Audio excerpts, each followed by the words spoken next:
A Segunda Guerra Mundial deixou mais de 70 milhões de mortos, arquivos militares classificados durante décadas e uma quantidade surpreendente de episódios que 8 décadas depois de terminado o conflito conservam zonas obscuras impossíveis de fechar completamente. Generais que desapareceram sem deixar rastro, tesouros que se perderam entre o caos da derrota, armas que talvez nunca tenham existido fora de um relatório mal interpretado, e decisões militares que ainda geram controvérsia acadêmica compõem um mapa paralelo do conflito, um que a documentação oficial, apesar de décadas de desclassificações, nunca conseguiu completar. Alguns desses episódios foram resolvidos parcialmente graças a arquivos que vieram à luz muito depois de 1945. Outros permanecem exatamente onde os deixou o final da guerra, na incerteza. As 25 histórias seguintes abrangem continentes e categorias distintas, figuras de alto escalão que se desvaneceram sem deixar corpo nem expediente encerrado, carregamentos de ouro e joias que o caos da derrota dispersou por minas, túneis e fundos marinhos, programas científicos e armas que oscilam entre o segredo real e a lenda fabricada, e decisões militares cujas razões últimas a documentação disponível nunca terminou de explicar com precisão. Em conjunto, configuram um inventário dos pontos cegos que nem mesmo o arquivo histórico mais exaustivo sobre a guerra conseguiu cobrir por completo. O voo final de Glenn Miller. Em 15 de dezembro de 1944, o Major Glenn Miller, diretor da Banda das Forças Aéreas do Exército Estadunidense, e uma das figuras musicais mais populares de sua época, subiu a um pequeno avião Nordwind Norseman na base de Twinwood Farm, Bedfordshire, com destino a Paris. Ali deveria preparar um concerto de Natal para as tropas aliadas que acabavam de libertar a cidade. Acompanhavam-no o piloto, o tenente John R. S. Morgan, e o tenente-coronel Norman Bessell.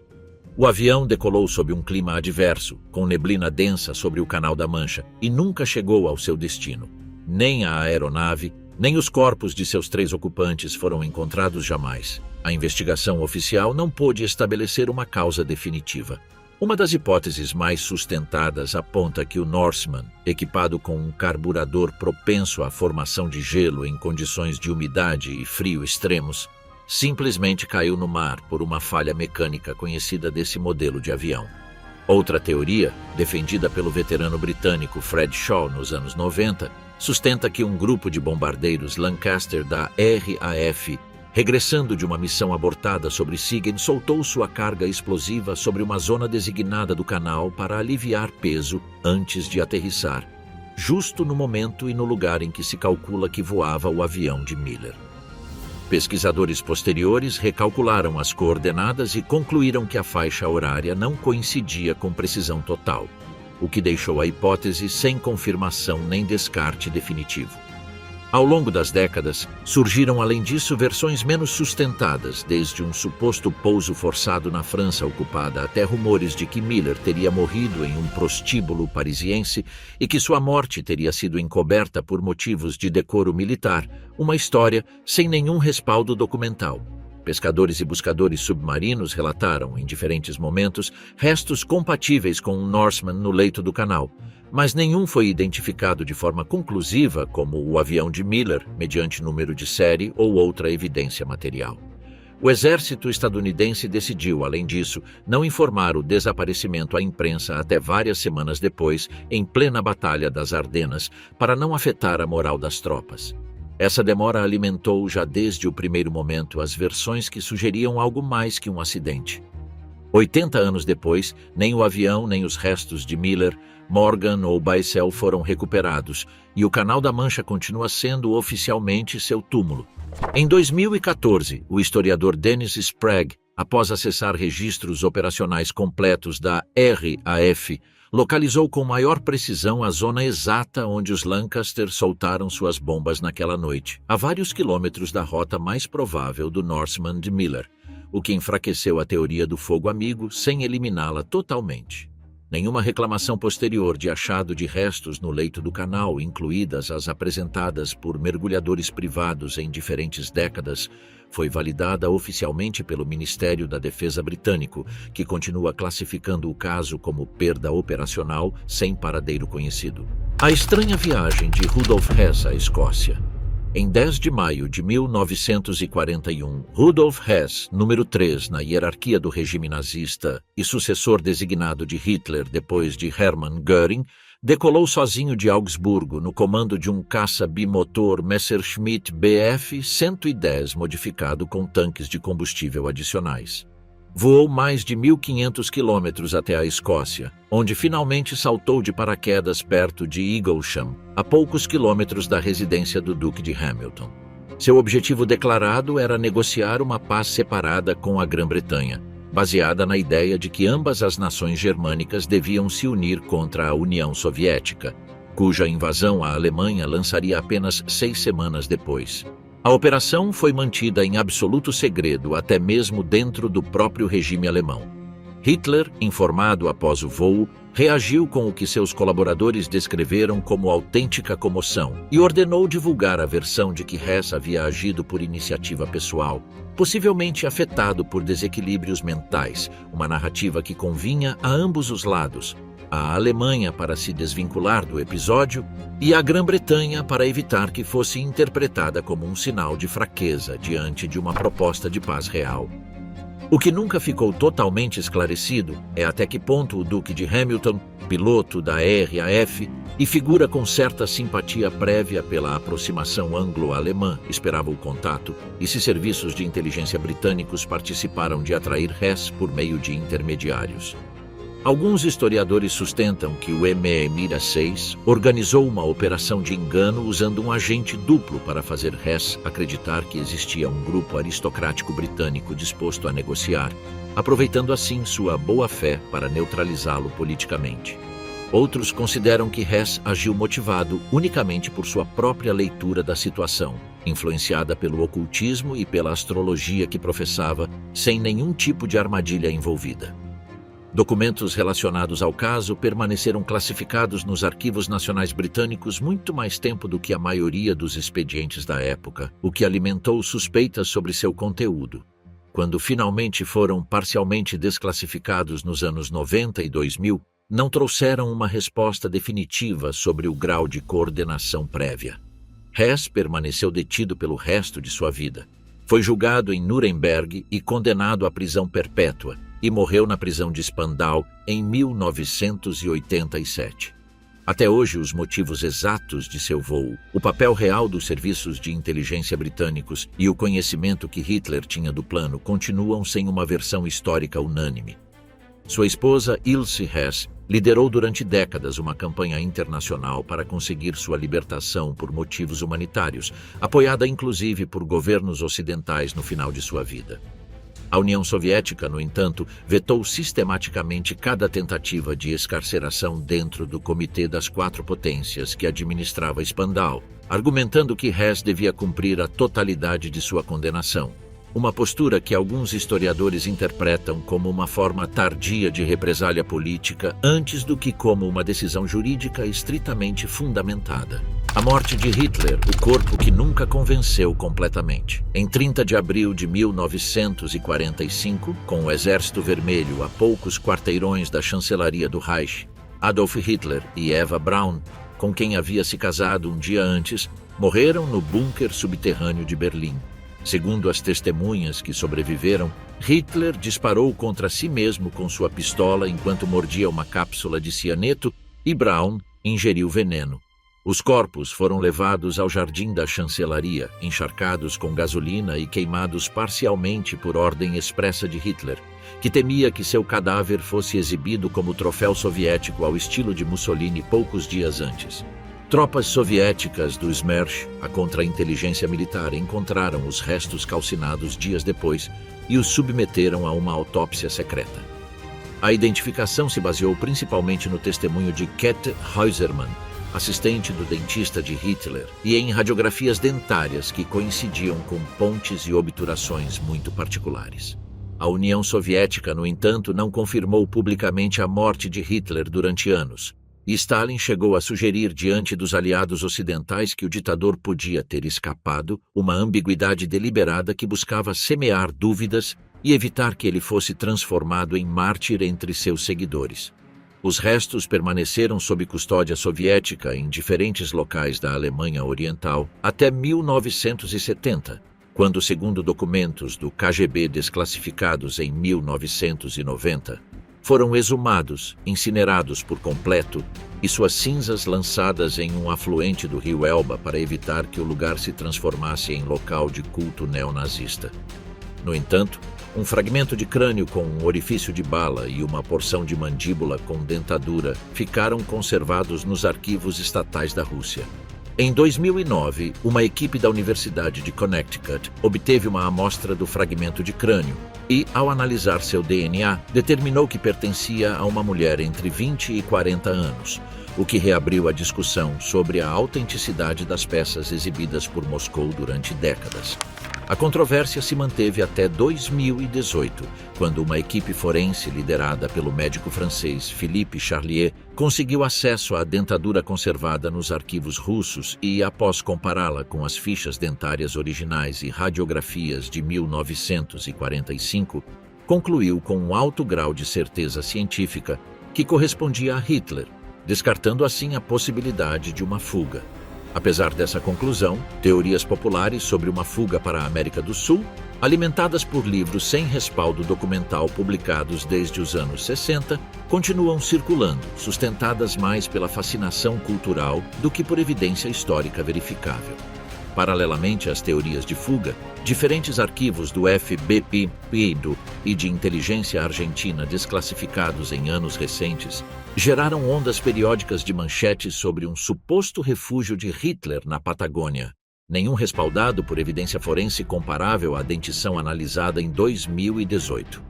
A própria ambiguidade inicial de Stalin, somada à destruição final dos restos em 1970, garantiu que a pergunta sobrevivesse por mais tempo do que a evidência disponível deveria ter permitido. Heinrich Müller, o chefe da Gestapo que se desvaneceu. Heinrich Müller, chefe da Gestapo e responsável direto pela coordenação das deportações para os campos de extermínio, foi visto pela última vez com certeza na noite de 1º de maio de 1945, dentro do bunker da chancelaria, enquanto discutia com outros oficiais a possibilidade de tentar uma aproximação com os soviéticos. A partir desse momento, seu rastro se perde por completo. Ao contrário de Bormann ou de Hitler, cujo destino ficou esclarecido com o tempo, o de Müller jamais foi confirmado por nenhuma autoridade. Em 1963, autoridades de Berlim Ocidental exumaram uma tumba no cemitério judaico de Mitte que levava seu nome, identificada originalmente em 1945 a partir de um cadáver encontrado perto do bunker. A análise óssea determinou que a cova continha na realidade os restos de 3 pessoas distintas, nenhuma delas correspondente a Müller, o que invalidou a única evidência física que lhe havia sido atribuída até então. Desde então, os serviços de inteligência ocidentais investigaram de forma intermitente dezenas de pistas, testemunhos que o situavam vivendo na América do Sul sob identidade falsa, documentos da CIA desclassificados nos anos 2000 que mencionavam relatórios não confirmados sobre um possível recrutamento por parte da inteligência tchecoslovaca ou até soviética após a guerra, e rumores persistentes de que havia morrido em Berlim durante os combates finais e foi enterrado de forma anônima em uma vala comum sem identificação. Nenhuma dessas linhas produziu uma prova conclusiva. O Centro Simon Wiesenthal e diferentes agências de busca de criminosos de guerra mantiveram seu caso aberto durante décadas, sem resultado. Ao contrário de outros altos comandos nazistas que foram julgados, capturados ou cujo corpo foi identificado por meio de testes de DNA, como ocorreu finalmente com Martin Bormann em 1998 ou com Joseph Mengele em 1992, Müller representa um dos poucos casos em que nem sequer existe consenso histórico sobre se morreu em 1945 ou sobreviveu vários anos mais em algum lugar. Seu arquivo pessoal na Gestapo, ao contrário do de muitos de seus subordinados, também não foi recuperado completo, o que privou os investigadores de uma fonte direta para reconstruir tanto sua carreira como seu possível destino final. Müller havia sido, além disso, uma das peças-chave na organização logística da Conferência de Wannsee de 1942 e na coordenação administrativa das deportações para os campos do leste, o que convertia sua busca em uma prioridade particular para os caçadores de criminosos de guerra do pós-guerra. Documentos soviéticos parcialmente desclassificados após a queda da URSS mencionam um oficial de sobrenome similar recrutado por serviços de inteligência da Europa do Leste, mas nenhum historiador conseguiu estabelecer uma identificação confiável entre essa pessoa e o chefe da Gestapo. Ao contrário de Adolf Eichmann, capturado por agentes israelenses na Argentina em 1960 após anos de acompanhamento, ou de Klaus Barbie, extraditado da Bolívia em 1983, o caso Müller nunca produziu nenhuma captura nem uma confirmação forense de sua morte, o que o transformou em um dos poucos hierarcas nazistas de primeiro nível cujo expediente policial internacional continua, formalmente, sem fechar. O prisioneiro de Spandau era realmente Rudolf Hess. Após sua captura em 1941 e sua condenação à prisão perpétua nos julgamentos de Nuremberg, Rudolf Hess passou mais de 4 décadas como o único recluso da prisão de Spandau, em Berlim, custodiada conjuntamente pelas 4 potências ocupantes. Em 17 de agosto de 1987, aos 93 anos, foi encontrado morto em uma caseta do jardim da prisão, aparentemente estrangulado com um cabo elétrico amarrado à janela. As autoridades concluíram que se tratou de um suicídio, embora sua família e vários investigadores tenham questionado essa versão, assinalando que um homem de sua idade e mobilidade reduzida dificilmente poderia ter provocado a própria morte dessa maneira sem assistência de terceiros. Paralelamente, desde a década de 1970, havia circulado uma teoria distinta e mais extrema, que o homem encarcerado em Spandau durante todos esses anos não era na realidade Rudolf Hess, mas um sósia enviado pela inteligência alemã ou britânica, enquanto o verdadeiro Hess teria morrido ou permanecido oculto em outro lugar. A hipótese se apoiou em achados médicos pontuais, como a ausência de cicatrizes de ferimentos de guerra que Hess havia sofrido durante a Primeira Guerra Mundial, documentadas em registros médicos anteriores a 1941 e em discrepâncias assinaladas por alguns médicos militares britânicos que o examinaram durante seu cativeiro em Spandau. A controvérsia se reativou com força em 1973, quando um cirurgião militar britânico, após revisar radiografias do prisioneiro, declarou publicamente não encontrar as marcas dos ferimentos de bala no peito que o verdadeiro Hess devia conservar, segundo os registros médicos anteriores à guerra. O Ministério da Defesa britânico sempre defendeu a autenticidade do prisioneiro, e análises genéticas e antropométricas realizadas depois de sua morte, comparando registros dentários e medições cranianas de arquivo, respaldaram majoritariamente que se tratava efetivamente de Hess. No entanto, parte da documentação médica completa de seus exames durante o cativeiro nunca foi integralmente publicada, o que sustenta até hoje um grupo reduzido, mas persistente de historiadores e ex-militares que defende a teoria do sósia. O caso de Spandau combina, assim, 2 mistérios sobrepostos: a identidade real do prisioneiro e a verdadeira causa de sua morte, nenhum encerrado com a unanimidade que costuma acompanhar outros expedientes do pós-guerra já resolvidos pela historiografia. O próprio regime de custódia compartilhada, no qual a União Soviética, os Estados Unidos, o Reino Unido e a França se revezavam mensalmente na vigilância de um único prisioneiro, resultou em si mesmo em um custo logístico considerável durante mais de 40 anos, o que levou vários funcionários ocidentais a questionar reservadamente por que Moscou insistia em manter um esquema tão oneroso para reter um único homem de idade avançada, alimentando ainda mais as suspeitas sobre os verdadeiros interesses soviéticos por trás do caso. O desaparecimento de Raoul Wallenberg.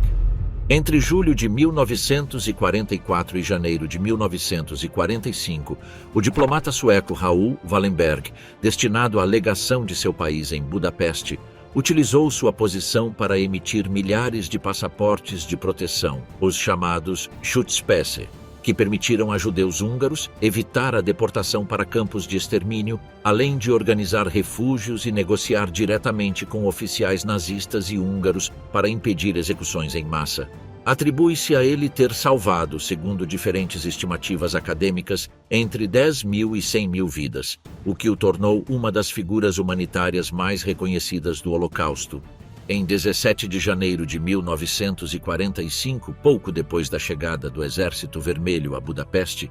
Wallenberg foi detido por forças soviéticas sob suspeita de espionagem, possivelmente por seus contatos com serviços de inteligência ocidentais durante a guerra, e transferido para Moscou. A partir desse momento, seu rastro documental torna-se escasso e contraditório. A União Soviética negou durante anos ter qualquer informação sobre ele, até que em 1957 admitiu que Wallenberg havia morrido na prisão de Lubyanka em 17 de julho de 1947, presumivelmente de um infarto, segundo um relatório assinado pelo chefe médico da prisão. Investigações sueco-russas conjuntas realizadas nos anos 90 e 2000, após o acesso parcial a arquivos soviéticos, encontraram inconsistências nessa versão. O relatório médico carecia de respaldo em outros registros hospitalares da época. E testemunhas que compartilharam o cativeiro com Wallenberg em diferentes momentos posteriores a 1947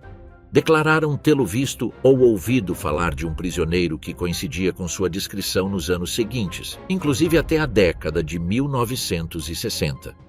Nenhum desses testemunhos pôde ser confirmado de forma independente, e os arquivos da KGB relacionados ao seu caso, longe de esclarecer o panorama, mostraram registros incompletos ou diretamente ausentes para períodos específicos de seu cativeiro. A comissão conjunta concluiu em 2001, sem poder estabelecer com certeza nem a data real de sua morte, nem as circunstâncias exatas, deixando oficialmente aberta a possibilidade de que Wallenberg tivesse sobrevivido no sistema penitenciário soviético, além do declarado por Moscou.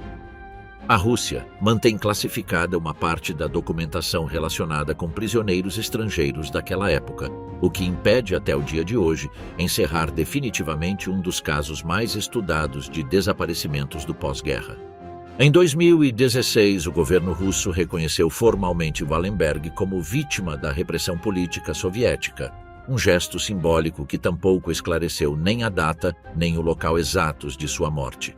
Ruas, praças e monumentos em Budapeste, Estocolmo e Buenos Aires levam hoje seu nome, enquanto arquivos posteriores a 1947 que poderiam conter referências adicionais ao seu paradeiro permanecem, segundo diplomatas suecos, sem ser desclassificados em sua totalidade dentro dos serviços de segurança russos. O ouro de Yamashita.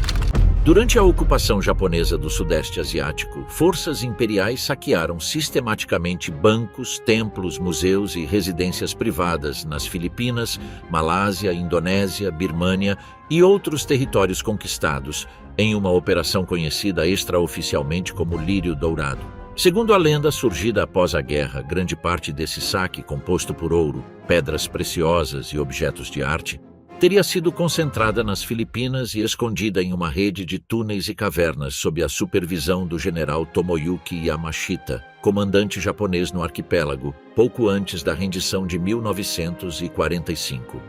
Yamashita foi capturado, julgado por crimes de guerra e executado em 1946, sem que lhe fosse atribuído formalmente conhecimento nem participação direta na ocultação de tesouro algum durante seu processo. No entanto, a lenda ganhou força própria nas décadas seguintes, alimentada por relatos de caçadores de tesouros, oficiais japoneses aposentados e, sobretudo, pelo caso judicial de Rogério Roxas, um serralheiro filipino que, em 1971, afirmou ter encontrado, junto a um grupo de escavadores, um túnel com uma estátua de Buda dourada e barras de ouro perto de Baguio. Roxas denunciou que as autoridades filipinas, vinculadas ao então presidente Ferdinand Marcos, confiscaram o achado. Décadas depois, já falecido Roxas, um tribunal do Havaí decidiu a favor de seus herdeiros, concedendo-lhes uma indenização milionária pelo despojo, embora isso não implicasse uma confirmação judicial sobre a existência nem o destino final do ouro. Historiadores especializados na ocupação japonesa, a partir de arquivos militares nipônicos desclassificados, consideram pouco provável que um tesouro das dimensões descritas pelo folclore popular tenha existido como uma massa única escondida em um único ponto, dado que o saque japonês foi distribuído e em parte documentado como remessas regulares para Tóquio durante toda a guerra. Apesar desse ceticismo acadêmico, as Filipinas continuam concedendo permissões oficiais de busca de tesouros sob esse nome, e o mito de Yamashita continua motivando expedições, livros e documentários sem que jamais tenha sido oficialmente verificada a descoberta de uma quantidade de ouro comparável à descrita pela lenda popular. O historiador Sterling Seagrave, autor de um dos livros mais difundidos sobre o tema, sustentou que parte do ouro saqueado teria sido finalmente utilizada para financiar fundos políticos secretos nas Filipinas durante o pós-guerra, uma afirmação que careceu de documentação bancária verificável e que foi rejeitada por boa parte da historiografia acadêmica especializada na ocupação japonesa. O governo filipino continua, no entanto, recebendo solicitações anuais de permissões de escavação amparadas na lenda. O Quarto de Âmbar.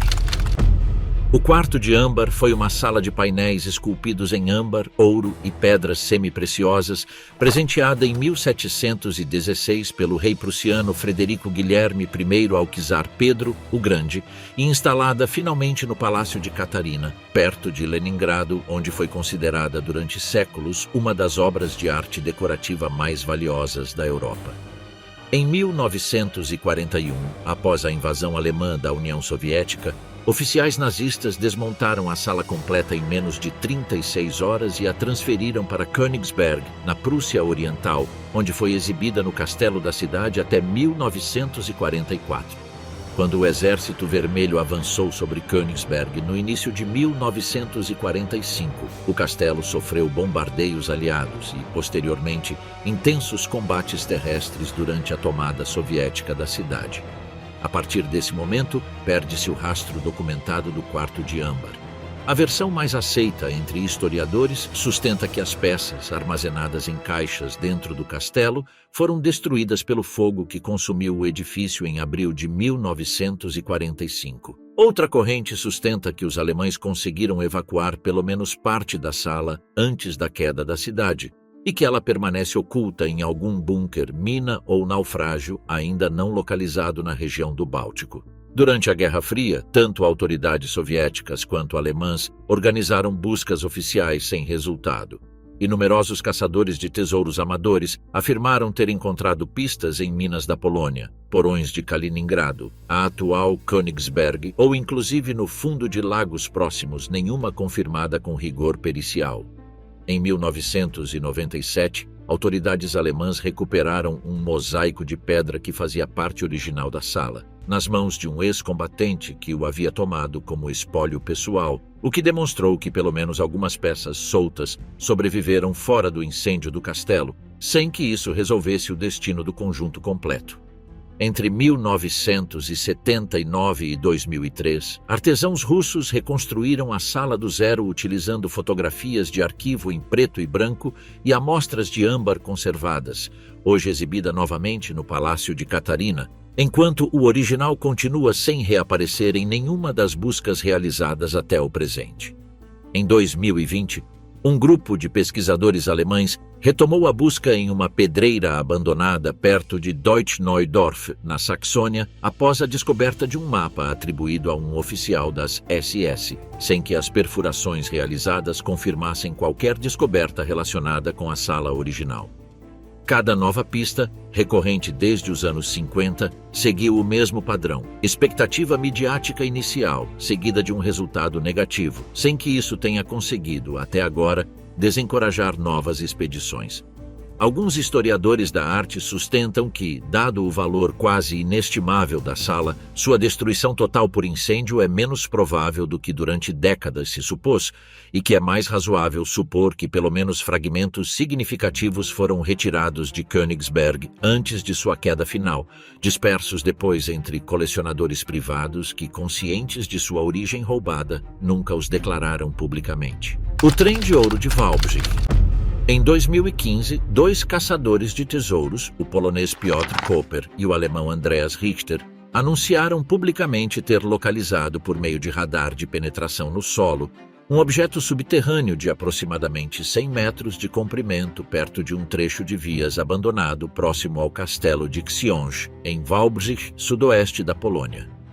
Segundo sua interpretação, tratava-se de um trem blindado alemão oculto em um túnel selado durante os últimos meses da guerra, possivelmente carregado com ouro, joias e obras de arte saqueadas, vinculado à lenda local de um comboio desaparecido nos caóticos dias da retirada alemã da Silésia em 1945. O anúncio coincidiu com uma antiga tradição oral da região, que desde o pós-guerra falava de um trem fantasma escondido em algum dos numerosos túneis do Projeto Rize, um complexo subterrâneo construído com trabalho forçado sob as montanhas próximas com finalidades ainda debatidas pelos historiadores, que vão desde bunkers de comando até instalações industriais secretas vinculadas ao programa de armamento alemão.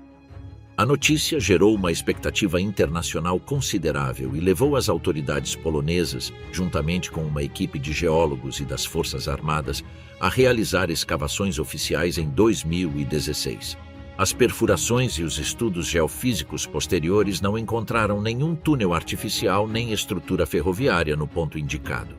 O governo polonês concluiu que a anomalia detectada pelo radar correspondia provavelmente a uma formação geológica natural, e encerrou oficialmente a investigação sem descoberta alguma. Koper e Richter mantiveram, apesar dos resultados, que suas medições originais estavam corretas e que o ponto escavado não coincidia exatamente com aquele que eles haviam indicado inicialmente. A lenda do trem de ouro de Wałbrzych, documentada desde os anos 50 em relatos de mineiros e soldados da região, continua sem verificação, e o extenso sistema de túneis do Projeto Rize, apenas parcialmente explorado até hoje devido a desabamentos e à falta de plantas completas, continua alimentando novas expedições de busca na região a cada poucos anos. O episódio, apesar do resultado negativo das escavações oficiais, multiplicou o turismo em Wałbrzych e revalorizou o interesse pelo Projeto Rize como destino de visitas guiadas, gerando um curioso efeito econômico positivo a partir de uma descoberta que finalmente não existiu.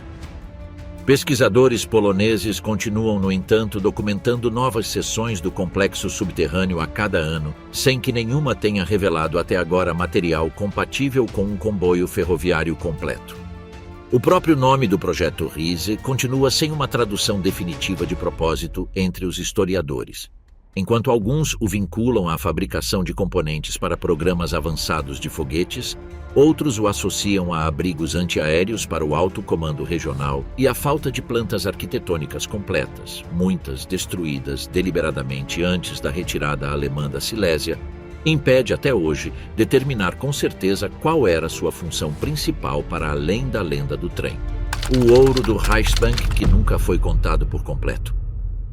Em 4 de abril de 1945, soldados estadunidenses da 90ª Divisão de Infantaria descobriram, em uma mina de sal próxima à localidade de Merkers, na Turíngia, uma das maiores descobertas da guerra, cerca de 100 toneladas de ouro do Reichsbank, juntamente com divisas estrangeiras, quadros e objetos requisitados de vítimas do Holocausto, incluindo peças dentárias de ouro e joias pessoais. O general Eisenhower visitou pessoalmente o local em uma das imagens mais difundidas do pós-guerra, e o conteúdo foi transferido para Frankfurt sob estrita custódia militar. No entanto, os historiadores econômicos que reconstruíram posteriormente a contabilidade do Reichsbank a partir de registros bancários alemães apontaram que a quantidade recuperada em Merkers não representava a totalidade das reservas de ouro que a Alemanha possuía no início da guerra, nem dos ativos que continuou acumulando mediante o saque dos países ocupados e a confiscação de bens judaicos. Uma parte significativa do ouro e das divisas do Banco Central havia sido distribuída nos meses finais do conflito entre diferentes dependências regionais, embaixadas neutras e oficiais das SS, em operações de evacuação para zonas consideradas mais seguras, incluindo possíveis envios para a Suíça, Espanha, Portugal e América do Sul através de redes bancárias e diplomáticas que se mantiveram parcialmente ativas até o colapso final do regime. investigações do pós-guerra realizadas por comissões aliadas e reabertas décadas mais tarde por historiadores suíços nos anos 90 no âmbito das reivindicações sobre fundos de vítimas do Holocausto depositados em bancos neutros, conseguiram rastrear apenas uma fração desses movimentos, documentando transferências para o Banco Nacional Suíço cuja origem e destino final, em alguns casos, não puderam ser reconstruídos com precisão contábil completa.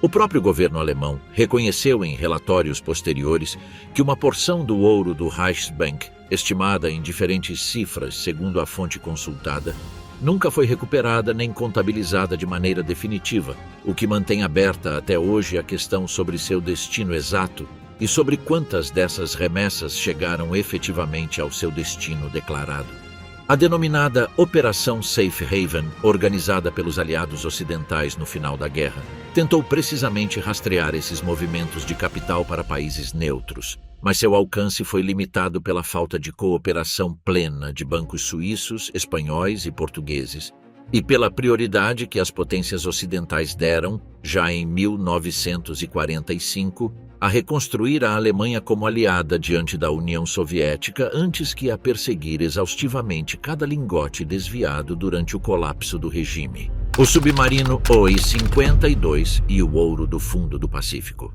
No âmbito das chamadas missões Yanagi, por meio das quais Japão e Alemanha trocaram tecnologia militar e matérias-primas estratégicas durante a guerra, o submarino de carga japonês Mi-52 zarpou de Kobe em março de 1944 com destino ao porto francês de Lorient, ocupado por forças alemãs. Transportava, entre outros materiais, estanho, borracha, quinina, ópio e aproximadamente 2 toneladas de ouro distribuídas em 146 lingotes, destinadas a pagar a Alemanha por equipamento militar, incluindo plantas de radar, sonar e possivelmente componentes para um avião a jato. Graças à inteligência de sinais aliada, que havia decifrado parcialmente as comunicações navais japonesas, a Marinha dos Estados Unidos conheceu com antecedência a rota do submarino. Em 23 de junho de 1944, um avião torpedeiro lançado do porta-aviões de escolta USS Bogg localizou o I-52 no meio do Atlântico, a cerca de 1.600 quilômetros a oeste das ilhas de Cabo Verde, e o afundou com um torpedo guiado acusticamente, uma das primeiras armas desse tipo empregadas com sucesso em combate naval. Os 85 tripulantes japoneses morreram junto com um oficial de ligação alemão que viajava a bordo como observador técnico. O submarino permaneceu perdido até 1995, quando o caçador de tesouros estadunidense Paul Tidwell, após anos de pesquisa em arquivos navais desclassificados, localizou os destroços a uma profundidade de 5.200 metros, uma das explorações de naufrágios mais profundas realizadas até então com tecnologia civil. Expedições posteriores com veículos operados por controle remoto confirmaram a presença de caixas e contêineres compatíveis com a carga declarada e até recuperaram algumas amostras de lingotes para análise de laboratório. Mas a extração completa do ouro nunca se concretizou, em parte por disputas legais sobre a propriedade da carga entre o governo japonês, o estadunidense e a empresa de Tidwell, e em parte pelos custos extraordinários que implica operar de forma contínua a essa profundidade. A maior parte do ouro do I-52, segundo as próprias estimativas dos exploradores que o localizaram, permanece ainda no fundo do Atlântico. O governo japonês sustentou durante anos que a carga, por se tratar de um navio de guerra afundado em combate, devia ser considerada sob imunidade soberana, o que complicou qualquer tentativa de recuperação comercial por parte da empresa de Tidwell. Uma expedição de 1998 com um submersível tripulado confirmou novamente a integridade relativa do casco a essa profundidade, mas os custos de uma extração em grande escala, estimados em várias dezenas de milhões de dólares, impediram até hoje qualquer operação definitiva de resgate. O afundamento do Aoamaru. O Aoamaru era um navio japonês de passageiros e carga ao qual, em um caso excepcional dentro do direito de guerra, os Estados Unidos concederam garantia de passagem segura em março de 1945, em troca de que transportasse suprimentos da Cruz Vermelha destinados a prisioneiros aliados mantidos no Sudeste Asiático. O acordo, comunicado por canais diplomáticos através da Suíça, incluía a obrigação de que o navio navegasse com as luzes acesas durante a noite e exibisse marcas distintivas para evitar ser confundido com um alvo militar legítimo. Na madrugada de 1º de abril de 1945, enquanto cruzava o Estreito de Taiwan de regresso ao Japão, o Aoamaru foi avistado pelo submarino estadunidense USS Queenfish, cujo comandante, Charles Elliott Laughlin, identificou erroneamente o navio como um destroyer inimigo devido à neblina e a falhas na comunicação interna sobre o salvo-conduto vigente para essa rota e essa data. O Queenfish disparou 4 torpedos que afundaram o Aoamaru em minutos, matando mais de 2.000 pessoas, entre tripulantes, passageiros civis e prisioneiros de guerra aliados que viajavam a bordo em sentido contrário ao declarado oficialmente por Tóquio. Apenas um sobrevivente foi resgatado. Laughlin enfrentou um conselho de guerra pela violação do acordo de passagem segura, embora tenha sido sancionado de forma leve e continuado sua carreira naval sem maiores consequências. Além da tragédia humana, o afundamento alimentou durante décadas rumores sobre uma carga adicional não declarada no manifesto oficial: ouro, platina, diamantes industriais e obras de arte saqueadas em territórios ocupados, que o Japão teria tentado repatriar, aproveitando a imunidade do comboio. A China, que reivindicou parte dos destroços por se encontrarem no que considerava suas águas, organizou operações de salvamento entre 1977 e 1980, que recuperaram borracha, estanho e uma quantidade de objetos de valor nunca detalhada com precisão nas fontes públicas disponíveis. Documentos japoneses do pós-guerra, parcialmente destruídos durante a rendição, não permitiram reconstruir um inventário completo da carga real do Aoamaru, deixando sem confirmação definitiva tanto o conteúdo total do navio quanto o destino final do que foi recuperado pelos mergulhadores chineses naquelas campanhas dos anos 70. O próprio Departamento de Estado estadunidense havia advertido a Marinha, mediante uma mensagem cifrada que chegou com atrasos ao submarino, sobre a presença do comboio protegido nessa rota exata, uma falha de comunicação que diferentes historiadores navais consideram a causa administrativa central da tragédia, além do erro de identificação visual cometido por Laughlin naquela noite de neblina. O caso ficou documentado, além disso, como um dos poucos exemplos da Guerra do Pacífico em que os Estados Unidos reconheceram formalmente ter violado um acordo de proteção que haviam concedido por escrito. O ouro perdido de Rommel. Em 1948, a revista francesa Noir et Blanc publicou uma série de artigos assinados pelo jornalista Robert Ferrier, que relatavam a descoberta de um mapa, supostamente desenhado por um suboficial alemão antes de morrer, que indicava a localização de um tesouro escondido por tropas do Afrika Korps, sob o comando do Marechal Erwin Rommel. Segundo o relato, antes da retirada alemã do norte da África em 1943, oficiais teriam enterrado em cavernas da Córcega ou em algum ponto da costa tunisiana uma carga de joias, ouro e divisas saqueadas durante a campanha, transportada em um submarino que nunca chegou ao destino. A história teve um sucesso imediato e desencadeou uma onda de expedições privadas à Córcega durante os anos 50 e 60, financiadas inclusive por empresários e aventureiros estrangeiros, sem que nenhuma conseguisse encontrar vestígios do suposto tesouro. Em 1953, o próprio Ferrier reconheceu publicamente em outra publicação que toda a história havia sido uma invenção sua para aumentar as vendas da revista, incluindo o mapa, apresentado como um documento gráfico elaborado por ele mesmo sem nenhuma base real nem testemunho verdadeiro por trás. Apesar dessa confissão, amplamente divulgada na época dentro dos círculos jornalísticos franceses, o mito do ouro de Rommel sobreviveu e se transformou com o tempo, alimentando novas versões que já não atribuíam a origem da história a Ferrier, mas a situavam como um fato histórico genuíno mal desmentido por interesses ocultos. Documentários, livros e pelo menos uma produção cinematográfica retomaram a lenda nas décadas posteriores, apresentando-a muitas vezes sem mencionar sua origem como invenção jornalística deliberada. Caçadores de tesouros continuaram explorando cavernas costeiras da Córcega até já avançado o século XXI, e a combinação de um desmentido pouco divulgado fora da França com o apelo narrativo de um marechal lendário e um tesouro de guerra manteve viva uma história que, ao contrário de outros mistérios desta lista, nasceu como uma ficção reconhecida e, no entanto, jamais terminou de desaparecer do imaginário popular sobre a guerra no deserto. A persistência do mito foi tão forte que inclusive inspirou, anos mais tarde, tramas de romances de aventura e pelo menos um roteiro cinematográfico centrado na busca de um tesouro nazista no Mediterrâneo, gênero que continuou produzindo relatos semelhantes muito depois de a própria confissão de Ferrier ter ficado documentada em arquivos jornalísticos franceses de acesso público. Equipes com detectores de metais modernos voltaram a percorrer as costas corsas na década de 2010, atraídas novamente por relatos locais que, apesar do desmentido de origem, continuavam sendo transmitidos de geração em geração entre os habitantes da ilha. Operação Vegetariano.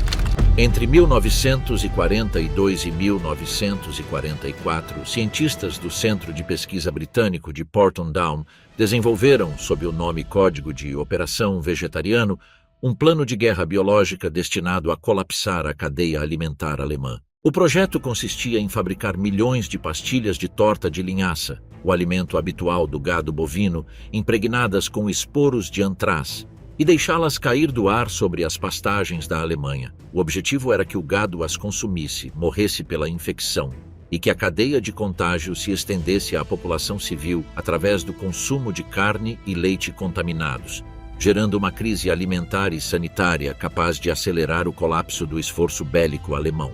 O plano foi reservado como uma opção de represália, autorizada para ser ativada unicamente se a Alemanha utilizasse primeiro armas químicas ou biológicas contra o Reino Unido, ou como recurso se a guerra se prolongasse além do previsto após o desembarque da Normandia. Em 1944, haviam sido produzidas e armazenadas cerca de 5 milhões das tortas contaminadas, prontas para serem carregadas em bombardeiros da RAF, caso o gabinete de guerra desse a ordem definitiva de implantação.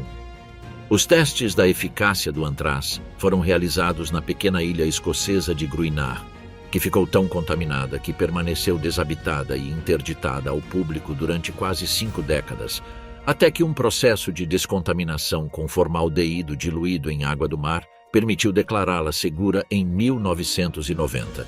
A rendição alemã em maio de 1945 tornou desnecessária a ativação do plano, e as tortas armazenadas foram destruídas, segundo os registros disponíveis, mediante incineração controlada nos anos posteriores ao conflito. A documentação completa do projeto permaneceu classificada sob a Official Secrets Act britânica durante mais de 3 décadas e só se tornou publicamente conhecida a partir dos anos 70. Aspectos como a quantidade exata de tortas finalmente destruídas, o protocolo real de implantação previsto sobre o território alemão e o grau de aprovação que o plano chegou a ter no mais alto nível político britânico continuam sem estar completamente documentados em fontes hoje abertas ao público. O programa fez parte de um esforço mais amplo de cooperação científica entre o Reino Unido, os Estados Unidos e o Canadá em matéria de guerra biológica, coordenado sob diferentes nomes código durante esses anos, cujo histórico completo de testes, instalações e estoques produzidos em território norte-americano permanece em grande medida ainda classificado ou disperso entre arquivos militares dos 3 países que nunca centralizaram uma versão conjunta e pública do projeto. Die Glock, a arma secreta que talvez nunca tenha existido. Desde o início dos anos 2000 circula, principalmente a partir do livro do jornalista polonês Igor Witkowski e de sua posterior divulgação pelo escritor estadunidense Joseph Farrell, a história de um suposto projeto secreto alemão conhecido como Die Glock, o sino.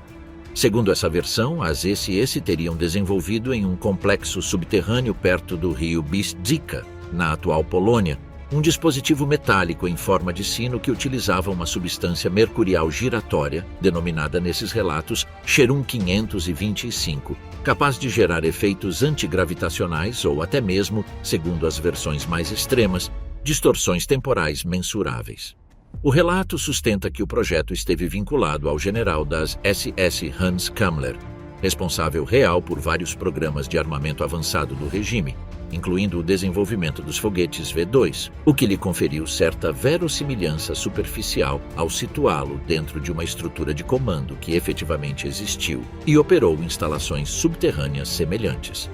No entanto, historiadores especializados na documentação técnica do Terceiro Reich, que revisaram arquivos de patentes, relatórios da Ahnenerbe e registros do programa de armas conhecido como Wunderwaffe, não encontraram nenhum documento original, fotografia ou testemunho de pós-guerra contemporâneo aos fatos que mencione um projeto com essas características ou esse nome. A fonte primária da história, segundo o próprio Witkowski, foi um interrogatório de um oficial polonês anônimo, cuja existência não pôde ser verificada de forma independente por investigadores posteriores, o que levou numerosos historiadores acadêmicos a classificar Die Glocke diretamente como uma lenda urbana do pós-guerra sem base documental, possivelmente surgida da confusão ou exageração de projetos reais, mas muito menos espetaculares, relacionados à pesquisa eletromagnética ou de propulsão convencional da época. Apesar desse ceticismo generalizado no âmbito acadêmico,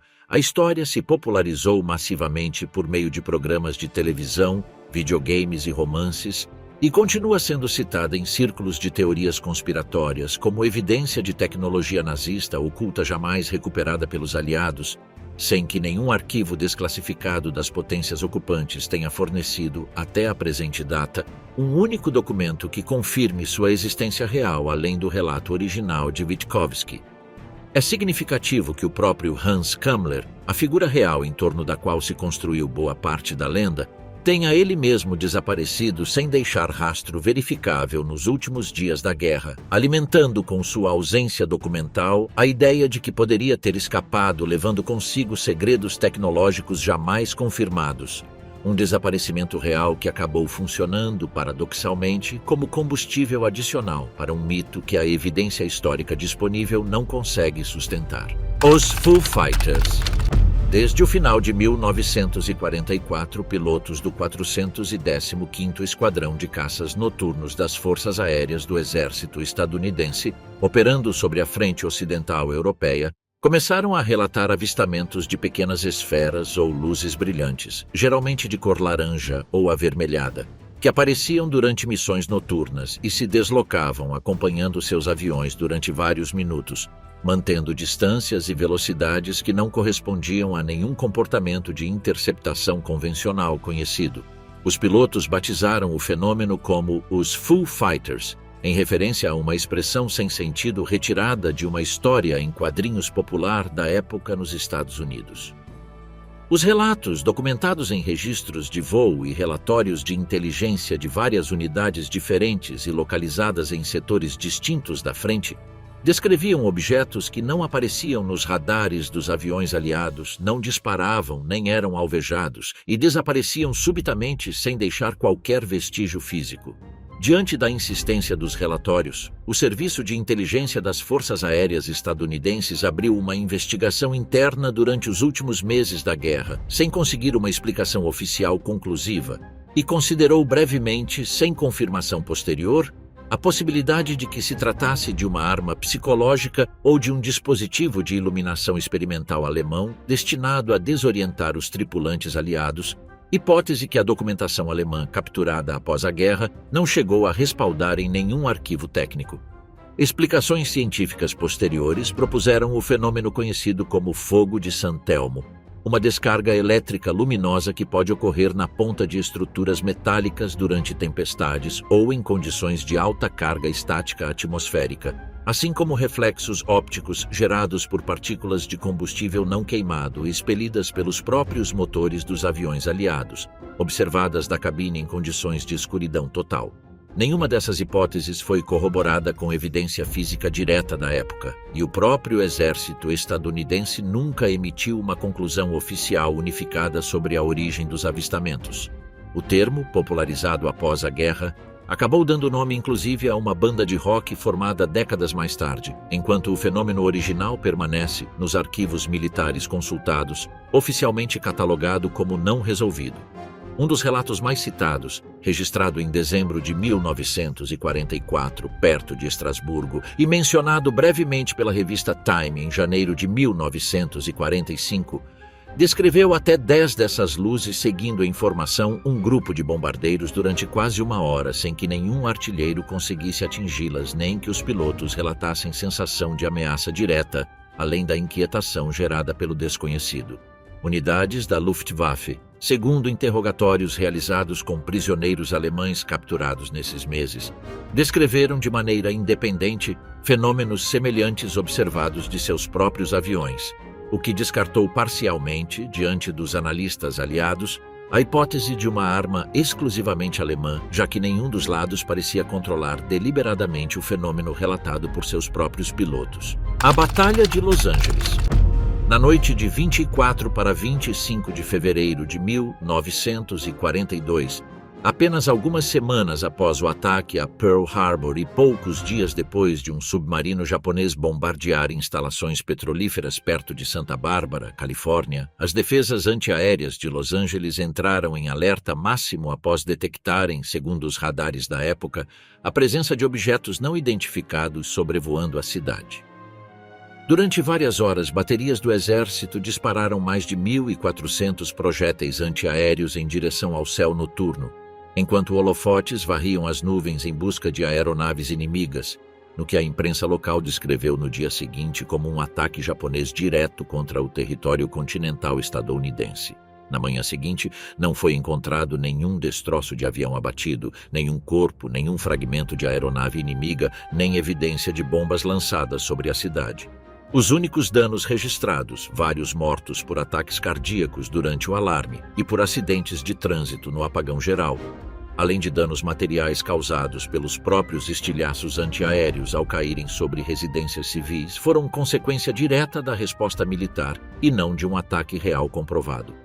O secretário da Marinha, Frank Knox, declarou publicamente dias depois que todo o episódio havia sido produto de um falso alarme atribuível ao nervosismo de guerra generalizado após o ataque a Pearl Harbor apenas 3 meses antes. No entanto, o exército não concordou completamente com essa versão naval, e um relatório interno posterior, sem descartar a possibilidade de balões meteorológicos extraviados como possível origem da confusão inicial, também não conseguiu identificar com certeza o que exatamente as baterias antiaéreas estiveram alvejando durante mais de uma hora, nem explicar por que múltiplos observadores em diferentes pontos da cidade descreveram de forma coincidente um objeto de grande tamanho deslocando-se lentamente sobre a área, aparentemente resistente aos impactos diretos da artilharia. A falta de uma conclusão técnica unificada entre a versão naval, que falava de um alarme sem alvo real, e a do exército, que não descartava um alvo não identificado com certeza, deixou este episódio, conhecido popularmente como a Batalha de Los Angeles, como um dos casos mais estudados dentro da história inicial dos avistamentos aéreos não identificados nos Estados Unidos. Fotografias tiradas naquela noite e amplamente reproduzidas depois mostram feixes de holofotes convergindo sobre um ponto fixo do céu durante vários minutos. Uma imagem que durante décadas foi utilizada tanto para sustentar teorias sobre objetos não identificados como para ilustrar, segundo a interpretação oficial, o comportamento errático de um alarme sem alvo real por trás das luzes. O Experimento Filadélfia e o USS Eldridge. A lenda do chamado Experimento Filadélfia sustenta que em outubro de 1943, a Marinha dos Estados Unidos teria submetido o destroyer de escolta USS Eldridge a um experimento secreto baseado em uma suposta teoria do campo unificado desenvolvida por Albert Einstein, gerando um campo eletromagnético capaz de tornar o navio invisível ao radar e, segundo as versões mais extremas do relato, ao olho humano, e inclusive de teletransportá-lo instantaneamente do porto da Filadélfia até Norfolk, Virgínia, e de volta em questão de minutos. Algumas versões acrescentam tripulantes que teriam ficado fundidos com estruturas metálicas do navio, ou que teriam sofrido desaparecimentos parciais como consequência direta do experimento. A história se originou a partir de cartas anônimas enviadas em 1955 e 1956 por um homem identificado como Carl Allen, também conhecido como Carlos Miguel Allende, ao pesquisador e escritor sobre temas paranormais Morris K. Jessup, nas quais afirmava ter sido testemunha do experimento a partir de outro navio próximo à área. Jessup, inicialmente cético, mas intrigado pelo nível de detalhe, investigou o caso sem conseguir corroborar nenhum dado verificável de forma independente, e a história ganhou notoriedade pública somente nos anos 70, quando foram publicados livros que retomavam essas cartas como principal base documental. Os registros oficiais da Marinha estadunidense, incluindo o diário de bordo do próprio USS Eldridge, mostram que o navio se encontrava no Atlântico perto de Nova York e posteriormente no Caribe durante as datas em que se situa o suposto experimento, sem qualquer registro de sua presença na Filadélfia nesse período exato, e a tripulação sobrevivente entrevistada em décadas posteriores negou sistematicamente ter participado de qualquer teste dessa natureza durante seu serviço ativo. Historiadores navais atribuem a origem do mito a uma confusão, deliberada ou não, com experimentos reais, porém muito mais mundanos, realizados durante a guerra, como técnicas de desmagnetização de cascos, conhecidas como degaussing, para evitar minas magnéticas, e testes de camuflagem óptica para dificultar a detecção visual de submarinos inimigos. Apesar da ausência total de respaldo documental e das reiteradas desmentidas oficiais, o experimento Filadélfia mantém-se como uma das lendas mais persistentes da guerra naval, replicada em livros, filmes e séries de televisão durante décadas posteriores à sua origem. O próprio Morris K. Jessup, que havia popularizado as cartas de Allende, morreu em 1959 em circunstâncias oficialmente classificadas como suicídio dentro de seu automóvel, o que alguns seguidores da lenda interpretaram, sem qualquer evidência que o sustente, como um silenciamento relacionado com suas investigações, acrescentando assim um mistério adicional, este sim completamente carente de base documental, a uma história que já partia de fontes não verificadas desde sua origem. O naufrágio silenciado do SS Leopoldville. Na véspera de Natal de 1944, o SS Leopoldville, um transporte de tropas belga reconvertido para o esforço aliado, atravessava o Canal da Mancha da Inglaterra em direção a Cherburgo com mais de 2.200 soldados estadunidenses da 66ª Divisão de Infantaria, que se dirigiam para reforçar a frente durante a Batalha das Ardenas. A poucos quilômetros de seu destino, o submarino alemão U-486 o torpedeou. O impacto não afundou o navio imediatamente, o que gerou uma falsa sensação de segurança entre boa parte da tropa, enquanto a tripulação belga, com pouca coordenação com os oficiais estadunidenses e dificuldades de comunicação derivadas em parte da barreira linguística, não conseguiu organizar uma evacuação ordenada nos minutos críticos posteriores ao impacto. Os navios de escolta próximos demoraram a acudir ao resgate, em parte por falhas de comunicação por rádio e em parte porque o porto de Cherburgo, apesar da proximidade, não enviou imediatamente embarcações de socorro suficientes, supostamente por ser véspera de Natal e contar com pessoal reduzido nos cais naquela noite. O Leopoldville finalmente afundou cerca de 2 horas depois do impacto, e o número final de mortos, segundo os registros revisados décadas mais tarde, superou as 750 vítimas, muitas delas por hipotermia em águas geladas enquanto esperavam um resgate que não chegava a tempo. O exército estadunidense e o governo britânico classificaram o incidente quase em sua totalidade, alegando razões de moral da tropa e segurança operacional, e proibiram os sobreviventes de falar publicamente sobre o naufrágio durante anos sob ameaça de sanção disciplinar. A consequência foi que, durante mais de 5 décadas, o desastre do Leopoldville permaneceu praticamente desconhecido para o público em geral, ao contrário de outras tragédias navais da guerra de magnitude comparável e muito mais documentadas. Somente nos anos 90, após a desclassificação parcial de arquivos militares e a publicação de investigações independentes baseadas em testemunhos de sobreviventes já idosos, foi reconstruída uma cronologia mais completa do desastre. Ainda assim,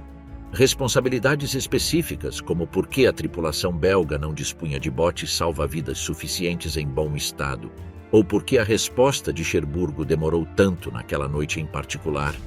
nunca foram estabelecidas com a precisão que tiveram outros desastres navais aliados mais bem documentados da mesma guerra.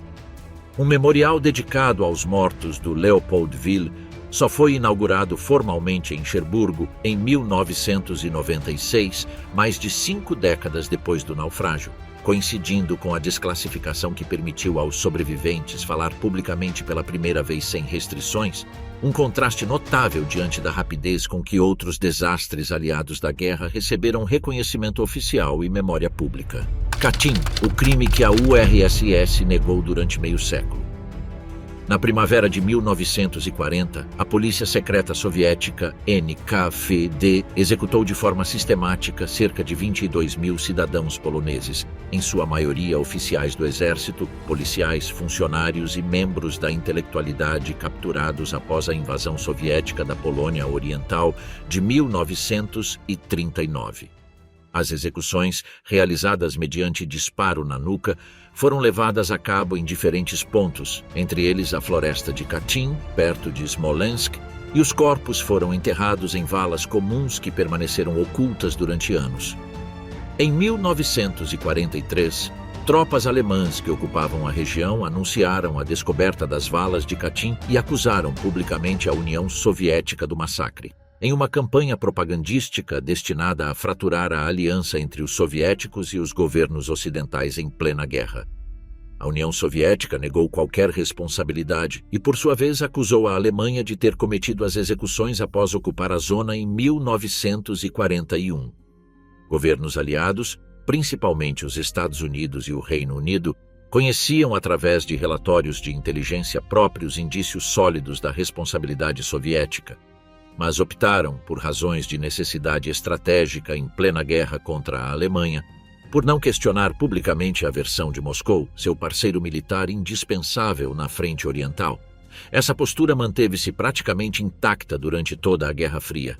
A União Soviética sustentou oficialmente a culpabilidade alemã até 1990, quando, sob o governo de Mikhail Gorbachev, o Kremlin reconheceu pela primeira vez a responsabilidade direta do NKVD. E em 1992, a Rússia entregou à Polônia documentação que incluía a ordem original assinada por Stalin e outros membros do Politburo, autorizando as execuções em massa de oficiais poloneses.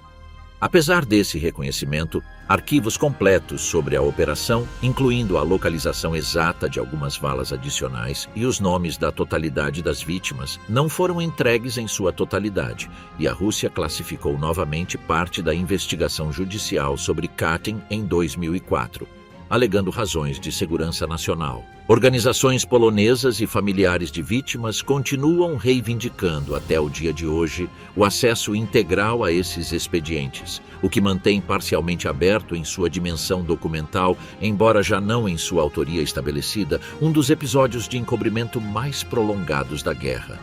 A Cruz Vermelha polonesa e uma equipe de especialistas forenses de 12 países, convocada pela Alemanha em 1943 em parte com fins propagandísticos, havia documentado então grande parte das valas mediante autópsias detalhadas, relatórios que a própria União Soviética tentou desacreditar depois da guerra, alegando manipulação nazista da evidência, uma estratégia que atrasou ainda mais o reconhecimento oficial décadas depois de esses mesmos relatórios terem se mostrado em seus aspectos forenses centrais substancialmente corretos. O próprio número final de vítimas continua sendo objeto de ajuste entre historiadores poloneses e russos, que trabalham sobre listas parcialmente diferentes, segundo o arquivo regional consultado, uma discrepância menor em termos relativos, mas que ilustra até que ponto a documentação soviética sobre a operação nunca foi entregue de maneira completa nem unificada às autoridades polonesas que reivindicam, ainda hoje, acesso integral a esses registros. Unidade 731, os arquivos que os Estados Unidos compraram. Durante a ocupação japonesa da Manchúria, a Unidade 731, dirigida pelo médico militar Shiro Ishii a partir de sua sede principal em Pingfan, perto de Harbin, levou adiante entre 1937 e 1945 um extenso programa de experimentação com armas biológicas e químicas em seres humanos, utilizando prisioneiros chineses, soviéticos, coreanos e, em menor medida, aliados ocidentais capturados. As vítimas, denominadas internamente maruta, troncos de madeira, foram submetidas a infecções deliberadas com peste, cólera, antraz e outros patógenos, vivissecções sem anestesia, congelamento experimental de extremidades e testes de armamento biológico de campo, em números que diferentes estimativas acadêmicas situam entre 3.000 e 12.000 mortos diretos, sem contar as vítimas posteriores de ataques com armas biológicas desenvolvidas a partir desses estudos em diferentes regiões da China. Ao final da guerra, grande parte da documentação e dos responsáveis pela unidade evitou ser processada nos julgamentos de Tóquio. Investigadores norte-americanos, conscientes do valor científico obtido de forma criminosa dos dados sobre os efeitos de armas biológicas em humanos, negociaram em 1947 e 1948 com Ishii e outros oficiais-chave um acordo de imunidade judicial em troca do acesso completo a seus arquivos de pesquisa, no âmbito mais amplo da nascente Guerra Fria e do interesse norte-americano em desenvolver seu próprio programa de defesa biológica antes da União Soviética.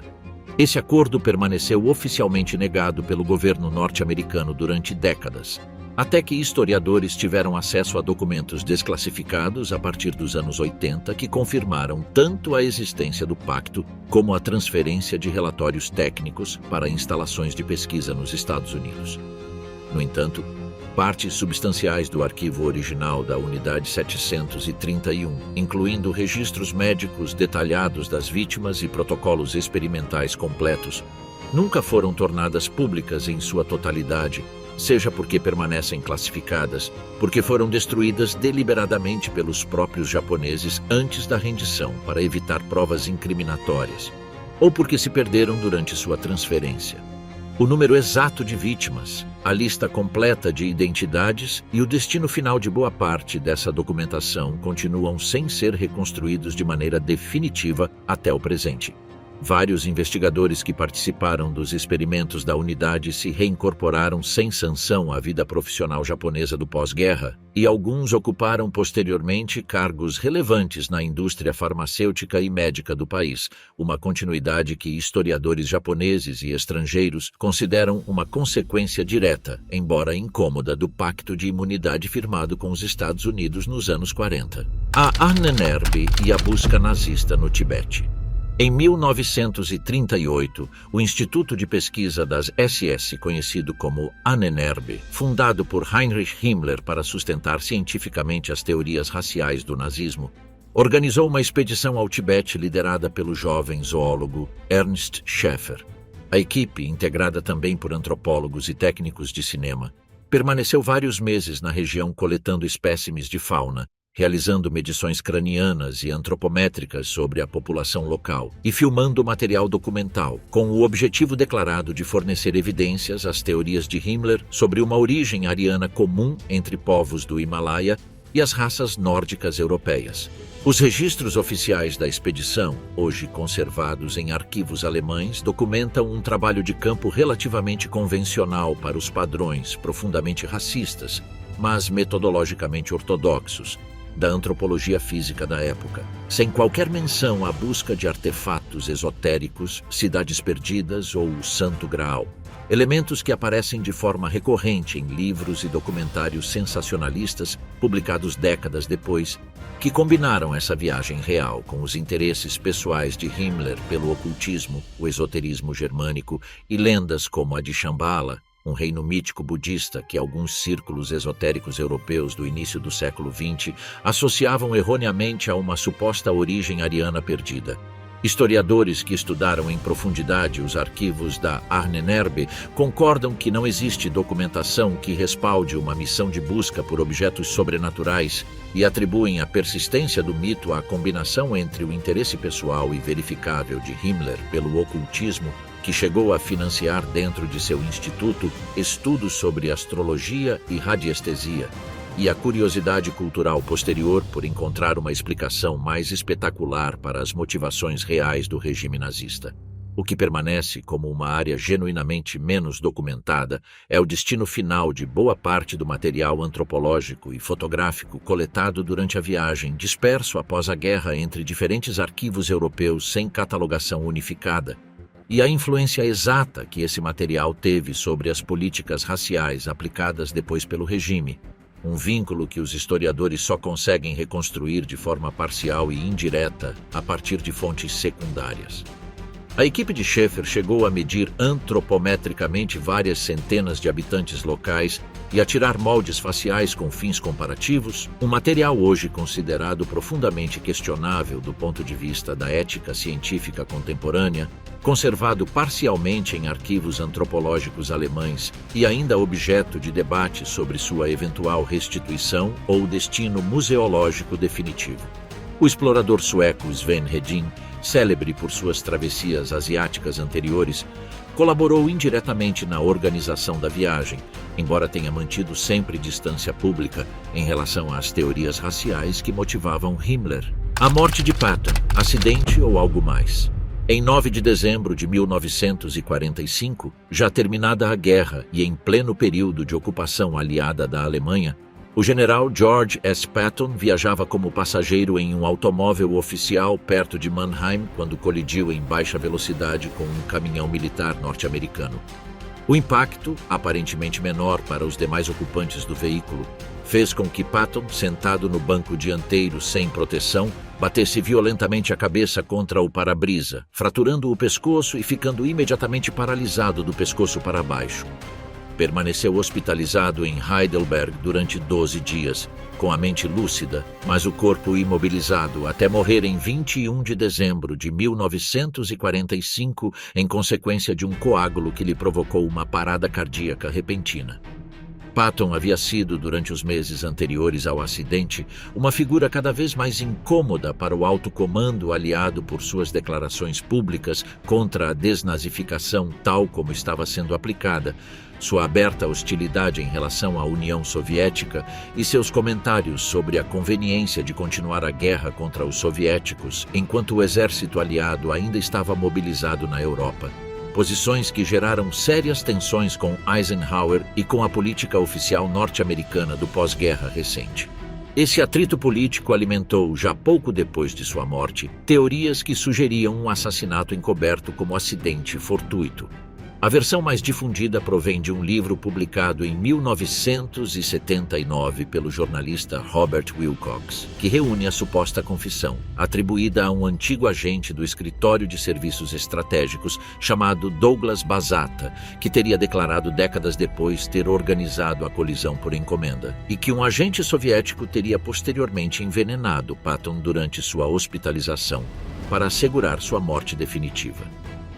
Nenhuma dessas afirmações obteve sustentação documental independente. Os registros médicos disponíveis são compatíveis com uma morte por complicações de um traumatismo acidental, e o motorista do caminhão envolvido, identificado como o soldado Robert L. Thompson, nunca foi investigado além do procedimento administrativo habitual da época. A combinação de uma morte repentina, um contexto político tenso e uma confissão tardia sem verificação independente mantém viva a teoria entre certos setores, embora sem evidência que a sustente além do relato de uma única fonte jamais corroborada por documentação adicional.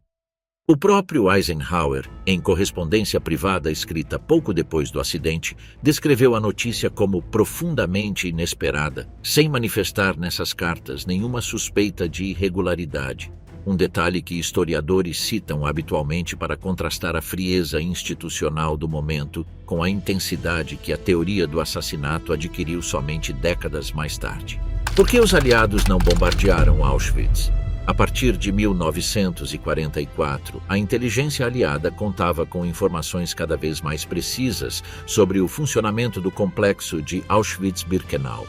Fotografias aéreas tiradas de maneira incidental por aviões de reconhecimento que sobrevoavam a zona em missões dirigidas a fábricas industriais próximas captaram, sem que fossem analisadas com esse propósito naquele momento, colunas de prisioneiros e estruturas do campo claramente visíveis. A isso somou-se, em meados daquele ano, o relatório detalhado elaborado por Rudolf Vrba e Alfred Wetzler, 2 prisioneiros que haviam conseguido escapar do campo, descrevendo com precisão o funcionamento das câmaras de gás e dos crematórios para as autoridades aliadas. Organizações judaicas, entre elas o Congresso Judaico Mundial e representantes de comunidades húngaras, solicitaram formalmente ao Departamento de Guerra estadunidense e à Real Força Aérea Britânica que fossem bombardeadas as linhas ferroviárias que conduziam ao campo ou diretamente às instalações de extermínio, como forma de frear as deportações em massa de judeus húngaros que se intensificavam nesse período.